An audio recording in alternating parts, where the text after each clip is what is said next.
आज हम लोग पाचन का करेंगे दाइन सिर्फ और सिर्फ 15 मिनट में। इससे बाहर जैक बोर्ड में आपका कुछ नहीं आएगा, सब इसी लेक्चर से आएगा, 100% इसका गारंटी है। और इसके साथ ही साथ आपको पाचन के बारे में कुछ नॉलेज होगा कि भोजन पचता कैसे है और भोजन कहाँ पचता है, सबके बारे में। तो चलिए हम लोग जानते हैं पाचन के बारे में। देखिए पाचन क्या है, भोजन का छोटे छोटे टुकड़ों में टूटना और टूट करके अवशोषित होना को ही पाचन कहते हैं। मतलब जो भोजन खाया उसको तोड़ा तोड़ा तोड़ा तोड़ा तोड़ा और इतना छोटा छोटा टुकड़ा तोड़ा कि वो अवशोषण हो गया, मतलब उसको अतिरिक्त खींच लिया अपने खून में और उससे क्या हुआ, एनर्जी ऊर्जा प्राप्त हुआ। अब देखिए सबसे पहले हम लोग जानते हैं पाचन अंग।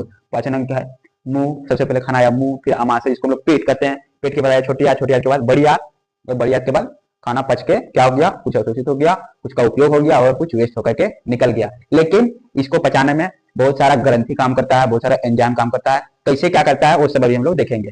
तो सबसे पहले आते हैं मुंह में। मुंह में क्या होता है, तो मुंह में कार्बोहाइड्रेट का पाचन होता है जो एमिलेज करता है, जिसका दूसरा नाम टाइलिन भी है। मतलब एमिलेज को ही टाइलिन कहते हैं, एमिलेज को ही टाइलिन कहते हैं, ठीक है। और ये एमिलेज कहाँ रहता है, लार ग्रंथि, जो मुंह में पाया जाता है, कहाँ, मुंह में, जो लार निकलता है, लार लार, वो लाला ग्रंथि बनाता है। कौन, लाला ग्रंथि, जिसको हम लोग लार ग्रंथि भी बोलते हैं। और वो क्या बनाता है, लार रस, जिसको लार कहते हैं। वही लार में क्या रहता है, एंजाइम, जिसका नाम क्या है, जिसका नाम है टाइलिना एमिलेज, टाइलिना एमिलेज, जो क्या करता है, कार्बोहाइड्रेट का पाचन करता है। मतलब क्या, मुंह में कार्बोहाइड्रेट का पाचन होता है, सीधा बात। अब ये है ग्रसिका।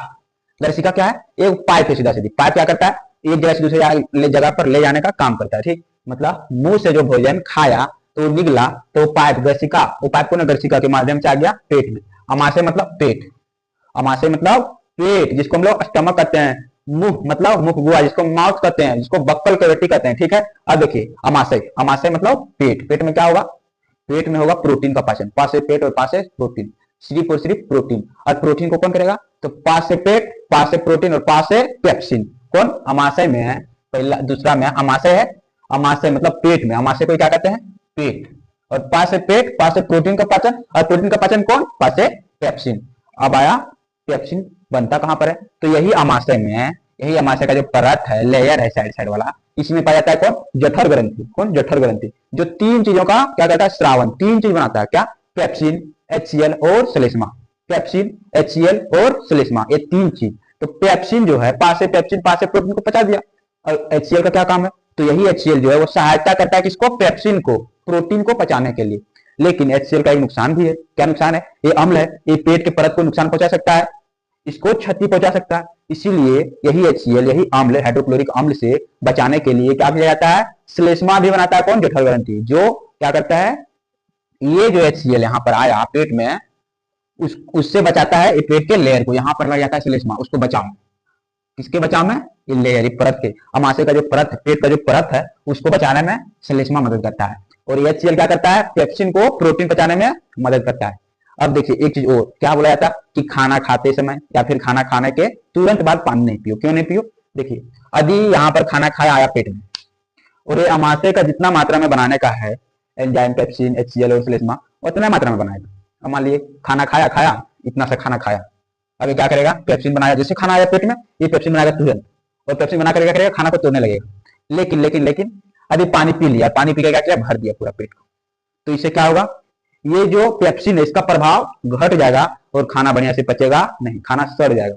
जिस प्रकार यदि दूध में पानी मिला दें तो दूध का प्रभाव कम हो जाता है, मिलावटी बन गया पानी का। इसी प्रकार पेप्सिन यहाँ पर आया था, पेप्सिन एंजाइम, इसको पचाने के लिए, लेकिन पानी पी लिया, पानी पीने से क्या हुआ, इसका प्रभाव हो गया खत्म, जिसके कारण खाना उन्हें पचा नहीं।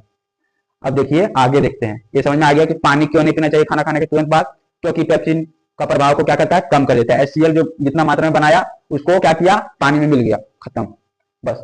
अब देखिए अमाशय से आगे कहाँ भोजन, छोटी आंत में। ये जो अमाशय यहीं तक रहता है। अब यहाँ से जो आया, शुरुआत हुआ, ये क्या है, छोटी आंत, ये छोटी आंत, पतली से दिख रहा है, जब देखिए मतलब ये पतली सा है ये वाला, ये क्या है, छोटी आंत। जब मुर्गे का बोटी निकालता है तो इसमें से एक चिकना से पतली से निकलता है, वो क्या है, छोटी आंत।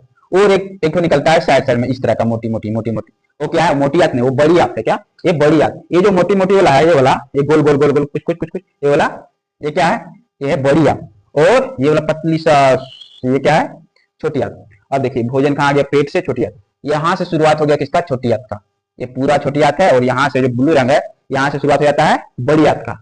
अब देखिए छोटी आंत में क्या होता है, ये है अकृत, ये है अकृत। अमाशय का हम लोग काम समझ गए, मुंह का काम समझ गए, मुंह में कार्बोहाइड्रेट का पाचन, अमाशय में प्रोटीन का। अमाशय मतलब पेट, पासे पेट, पासे प्रोटीन, और पासे पेप्सिन पचाता है। अब देखिए आगे अकृत, जब भोजन पेट से आएगा किसमें, छोटी आंत में प्रवेश करेगा, तो क्या होगा, अकृत मदद करेगा भोजन को पचाने में। ये जो है पेट, ये तो कार्बोहाइड्रेट का थोड़ा पाचन कर दिया, ज्यादा नहीं थोड़ा थोड़ा, ये भी क्या किया, थोड़ा थोड़ा प्रोटीन का पाचन कर दिया। तो ये भी अकृत क्या करेगा, थोड़ा थोड़ा वसा का, एक शुरुआत किससे किया, कार्बोहाइड्रेट प्रोटीन, ये थोड़ा थोड़ा वसा का पाचन करेगा। मतलब ये जो अकृत है क्या करेगा, वसा का पाचन करेगा। किससे, अकृत का काम है पीत रस बनाना, क्या पीत रस बनाना, अकृत बनाएगा पीत रस, और ये पीत रस जो है वो यही पिताशय में क्या होगा, जमा हो जाएगा। यहाँ पर इसका भंडारण हो गया पीत रस का। और ये पीत रस कब काम आएगा, जब भोजन आगे बढ़ गया, यहाँ से आगे बढ़ गया, आगे बढ़ेगा, यहाँ पर जैसे आएगा ये देखिएगा भोजन आ गया, आ गया, आ गया, तो ये यहाँ पर यहाँ से पीत रस निकालना शुरू कर देगा, और भोजन में उपस्थित वसा को, जो बड़ा बड़ा गोला है वसा का, उसको ये क्या करेगा, छोटा छोटा गोला में तोड़ देगा। उसी को हम लोग क्या कहते हैं, वसा का इमल्सीकरण, उसी को हम लोग कहते हैं वसा का इमल्सीकरण। ठीक है। और ये जो पीत रस होता है, जो पित्ताशय में पाया जाता है, जिसको अकृत बनाता है, वो क्षारीय होता है। कैसा होता है, क्षारीय होता है। क्षारीय क्यों होता है, क्योंकि ये जो यहाँ पर अमाशय से आ रहा है वो है अम्लीय, वो भोजन है अम्लीय, HCl की वजह से, HCl क्या हाइड्रोक्लोरिक अम्ल है, और वो अम्लीय यहाँ पर जो आया है भोजन, उसको क्या करता है, क्षारीय मिला करके उसको क्या करता है, अम्ल क्षार को खत्म कर देता है और नॉर्मल बना देता है। ठीक है, वो क्या बन गया, न्यूट्रल बन गया। अब यहाँ पर जो भोजन है, ना अम्ल है ना क्षार है, ये जो, क्योंकि इसको उस तरह क्यों बनाया जाता है, क्योंकि ये जो अग्नाशय है, इसका एंजाइम ना ही अम्ल में काम करेगा ना ही क्षार में काम करेगा, ये जो है सो एकदम न्यूट्रल में काम करेगा। मतलब इसको अम्लीय पसंद नहीं है, तो ये क्या करेगा, क्षारीय देगा, अम्लीयता को कर दिया खत्म। अब क्या हुआ, अम्लीय का प्रभाव कम हो गया, अब इसका एंजाइम काम करेगा। अब देखिए ये किया, मुंह किसका, कार्बोहाइड्रेट, पेट किसका, पेट पासे प्रोटीन, और देखिए ये जो है अकृत, अकृत किसका किया, वसा का, एक एक करके कर लिया। अब आया अग्नाशय का, अब इसका बचा कुछ नहीं, तो ये क्या करेगा, तीनों का पाचन करेगा, किसका, तीनों का। तब जो अकृत का काम खत्म, अब आया किसका, अग्नाशय का, एक कार्बोहाइड्रेट का भी पाचन करेगा, एक प्रोटीन का भी पाचन करेगा, और ये वसा का भी पाचन करेगा। वसा का दूसरा नाम है लिपिड। ठीक है, वसा का दूसरा नाम लिपिड है। अब देखिए कार्बोहाइड्रेट जो है उसका भी पाचन करेगा कौन, अग्नाशय। इसका काम खत्म, इसका काम खत्म, इसका काम खत्म, अब इसका काम खत्म। अब क्योंकि भोजन आगे बढ़ गया है, कहां से, यहाँ से आगे बढ़ गया, ये देखिए यहाँ से आगे बढ़ गया। अब इसका वाला क्या एंजाइम काम करेगा, किसका, अग्नाशय वाला। अग्नाशय देखिए तीन एंजाइम बनाता है, कौन कौन, एगो एमिलेज, एगो ट्रिप्सिन और एगो लाइपेज। एमिलेज किसका करेगा, देखिए एमिलेज कार्बोहाइड्रेट पहले पढ़ चुके, यहाँ पर भी एमिलेज कार्बोहाइड्रेट, वहां पर लार का एमिलेज, लार का कार्बोहाइड्रेट को पाचन करेगा, और यहाँ पर किसका है, अग्नाशय का एमिलेज, अग्नाशय में जो कार्बोहाइड्रेट है उसका पाचन करेगा। और प्रोटीन, प्रोटीन ट्रिप्सिन, प्रोटीन में भी ना है, ट्रिप्सिन में भी ना है, तो याद रखने का टेंशन खत्म, क्योंकि ना जिसका लास्ट में है वो प्रोटीन का पाचन करेगा, प्रोटीन और ट्रिप्सिन, प्रोटीन के लास्ट में ना, ट्रिप्सिन के लास्ट में ना। अब आया वसा, वसा को कहते हैं लिपिड, क्या कहते हैं, lipid, last lipid, last lipase. और ये बच गया कार्बोहाइड्रेट, कार्बोहाइड्रेट एमिलेज, यहाँ भी पढ़े यहाँ भी पढ़े। और कार्बोहाइड्रेट का दूसरा नाम है, एमिलेज का दूसरा नाम है टाइलिन। ठीक है, अब देखिए अग्नाशय का भी काम खत्म, अब भोजन आगे बढ़ गया। अब आ गया छोटी आंत। अब देखिए अग्नाशय तो सब पचाया, अग्नाशय सबको पचाया, कार्बोहाइड्रेट को भी, वसा को भी और प्रोटीन को भी, लेकिन उतना ये भी नहीं पचा पाया। अब जो बच कुछ गया है उसको क्या करेगा, छोटी आंत अपने पचाएगा और ये अपने एंजाइम बनाएगा। ठीक है, और देखिए ये क्या है, कार्बोहाइड्रेट, कार्बोहाइड्रेट क्या करेगा, तोड़ देगा, किसको, कार्बोहाइड्रेट जो है कौन, छोटी आंत जो है कार्बोहाइड्रेट को तोड़ देगा। छोटी आंत का जो एंजाइम है वो क्या करेगा, कार्बोहाइड्रेट को तोड़ देगा, किसमें, ग्लूकोज में, ग्लूकोज में। और इसको तोड़ेगा कौन, इसको बोलते हैं डाइसैकेराइडेज एंजाइम, जो आप लोग को पढ़ना नहीं है क्लास 10 में। ठीक है, अब देखिए ये जो छोटी आंत है, क्षुद्रांत, ये क्या करेगा, प्रोटीन को भी तोड़ देगा, किसमें, एमिनो अम्ल में, एमिनो अम्ल में। और ये जो है वसा, इसको भी छोटी आंत तोड़ देगा, किसमें, इसको तोड़ेगा वसा अम्ल में, वसा अम्ल और ग्लिसरॉल में, और ग्लिसरॉल में। ये भी मतलब इसका काम क्या, अंतिम पाचन करना, किसका, छोटी आंत का अंतिम पाचन। मतलब एक ग्लूकोज बना दिया, कार्बोहाइड्रेट को तोड़ के ग्लूकोज। अब पाचन इसका संभव नहीं है, कार्बोहाइड्रेट टूट के पूरा तो बन ही गया, इसका पाचन पूरा हो ही गया। क्यों, क्योंकि यहाँ पर जो अवशोषण करेगा छोटी आंत में, उसको क्या करेगा, वो ग्लूकोज को ही अवशोषण करेगा। ग्लूकोज क्या, भोजन का इतना छोटा टुकड़ा, इतना छोटा टुकड़ा कि वो ये छोटी आंत का जो परत है इसमें क्या होगा, पास कर जाएगा और खून में मिल जाएगा। मान लीजिए छोटी आंत जो ये वाला छापे हैं टेढ़ा कुबर, इसको यहाँ पर छापे हैं ये वाला इस तरह का, तो यहाँ पर सटा हुआ क्या रहता है, खून का नली, ये क्या करेगा, एक परत को पार कर जाएगा ग्लूकोज और इधर आ जाएगा, इसको पार करके ग्लूकोज यहाँ पर है सो यहाँ पर आ गया। इतना छोटा टुकड़ा देता है कौन, छोटी आंत। और ये जो एमिनो अम्ल ये भी पार होकर के आ जाएगा कहाँ पर, रक्त में, और वसा अम्ल भी आ जाएगा।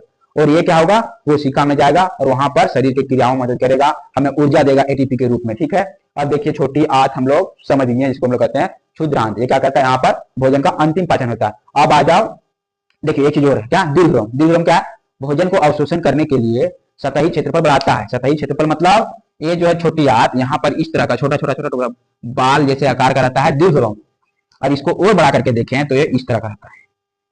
ये मान लीजिए छोटी आंत का फर्क तो इस तरह का रहता है, इस तरह का। तो ये क्या करेगा, मान लीजिए यहाँ है ग्लूकोज, ग्लूकोज ग्लूकोज ग्लूकोज, इसको ज्यादा सतही क्षेत्रफल देता है क्योंकि इसमें अवशोषण होकर के ये रक्त में मिल जाए, ये रक्त में मिल जाए। अब मान लीजिए ये वाला नहीं रहता, मान लीजिए ऊपर लेयर है, दूसरा लेयर पीछे हो, और मान लीजिए यहाँ दिए नहीं रहता, यहाँ पर ग्लूकोज इतने होगा इतने होगा इतने होगा, और यहाँ पर क्या इतने ही जगह में इतना सारा ग्लूकोज अवशोषण हो रहा है, यहाँ पर इतना जगह में इतना जगह कितना होगा इतने वाला, मतलब ये क्या किया, सतही क्षेत्रफल को बढ़ा दिया जिससे ज्यादा मात्रा में भोजन का अवशोषण होगा, ज्यादा मात्रा में भोजन का अवशोषण होगा तो ज्यादा एनर्जी मिलेगा।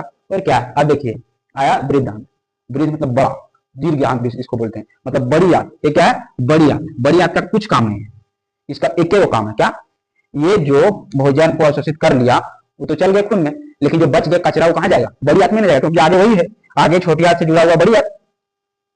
तो बड़ी आंत क्या करेगा, ये जो कचरा बचा है उससे पानी को शोषण करेगा और कचरा को टाइट बनाएगा, ठीक है, उसको सॉलिड बनाएगा और यहाँ पर इसको जमा कर देगा, कौन, बड़ी आंत। और जब ये भर जाएगा तो दिमाग में सूचना आएगा कि इसको बाहर निकालो, तो जाकर के ये गुद्दा द्वार से बाहर निकलेगा, इसको क्या कहते हैं, गुद्दा द्वार, ठीक है, ये गुद्दा द्वार है। लेकिन एक चीज और याद रखना है, क्या, परिशेषिका जिसको हम लोग बोलते हैं अपेंडिक्स, वो छोटी आंत और बड़ी आंत जहां मिलता है ना वहां पाया जाता है। ये क्या अपेंडिक्स है, अपेंडिक्स है। अपेंडिक्स का क्या काम है, जो पत्ती खाता है, पत्ता कच्चा पदार्थ, हरी पत्ता साग सब्जी से खाने लगा, उसका पाचन करता है कौन, अपेंडिक्स। तो ये इसलिए मतलब ह्यूमन बीइंग में है, मानव में, क्योंकि माना जाता है कि पहले आदमी पत्ता खाता था जिसको पचाने के लिए गलत था, लेकिन अब इसका काम नहीं है, अब कोई कच्चा पदार्थ खाता ही नहीं है, इसलिए इसको क्या कहता है, जिसको मान लो पेट का दर्द हो गया, देखा कि यहाँ पर अपेंडिक्स है, ये खराब हो गया इसका अपेंडिक्स, इसको काट के निकाल दो। ये अक्सर खराब ज्यादा तेल वाला सामान खाने से होता है, इसीलिए तेल वाला सामान कम खाया कीजिए। अब देखिए पूरा हो गया पाचन तंत्र खत्म। अब आप लोगों को जैक बोर्ड का फीलिंग कराने वाले हैं कि बोर्ड एग्जाम में कैसा क्वेश्चन आता है। तो ये रहा जैक 2022 का क्वेश्चन कि जठर ग्रंथियां पाई जाती है कहां पर, अमाशय में कि फेफड़ा में कि यकृत में कि गृहिणी में।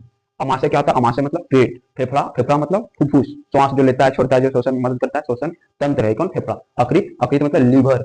और गृहिणी, गृहिणी क्या है, वो छोटी आंत का पहला भाग है गृहिणी। जब स्टमक पेट से जब भोजन जाता है छोटी आंत में प्रवेश करता है तो पहला जो भाग रहता है छोटी आंत का वही क्या है, गृहिणी है। अब देखिए इसका क्या होगा ऑप्शन, तो अभी अगर पढ़े लो कि अमाशय जो है वह जठर, ओकरा में जठर ग्रंथि पाया जाए, जठर रस बनाओ, ओकर तीन काम हो, तीन काम कौन चीज, तीन चीज बनाओ है कि पहला पेप्सिन, दूसरा HCl और तीसरा श्लेष्मा, पहला पेप्सिन, दूसरा HCl और तीसरा श्लेष्मा। ये बात हमेशा याद रखना, ठीक है। अब देखते हैं आंसर कौन सी होता है, जठर ग्रंथि कहां पर, अमाशय में। अमाशय के ही जठर भी बोला जाए, अमाशय के स्टमक भी, अमाशय के पेट भी, ये सब अमाशय के मतलब है, ठीक है, आंसर अमाशय। अब दूसरा क्वेश्चन क्या है कि पीत रस का स्राव होता है कहाँ होता है, अग्नाशय द्वारा, छोटी आंत द्वारा, गृहिणी द्वारा कि यकृत द्वारा। देखिए अकृत के काम हो पीत रस बनाना, ठीक है, जो पित्ताशय में जमा होता है, यो अब बता ले, अकृत के काम पीत रस बनाना, जे पित्ताशय में जमा होता है, ठीक है। अगर वो पीत रस कौन सी करूँ, वो फैट के वसा के करो, पाचन करो, वसा के बात गोला के छोटा गोला में तोड़ दो, ओकरे वसा के इमल्सीकरण को, ठीक। और ये रहा आपका आज का मोटिवेशन कि यदि आप चाहते हो 10th में अच्छे मार्क्स से पास होना, यदि आप चाहते हो 10th में अच्छे मार्क्स से पास होना, तो हो जाओ आज से किताबों के बीच एक रूम में कैद, तो हो जाओ आज से किताबों के बीच एक रूम में कैद, तभी ला पाओगे आप बोर्ड परीक्षा में 90+ परसेंटेज।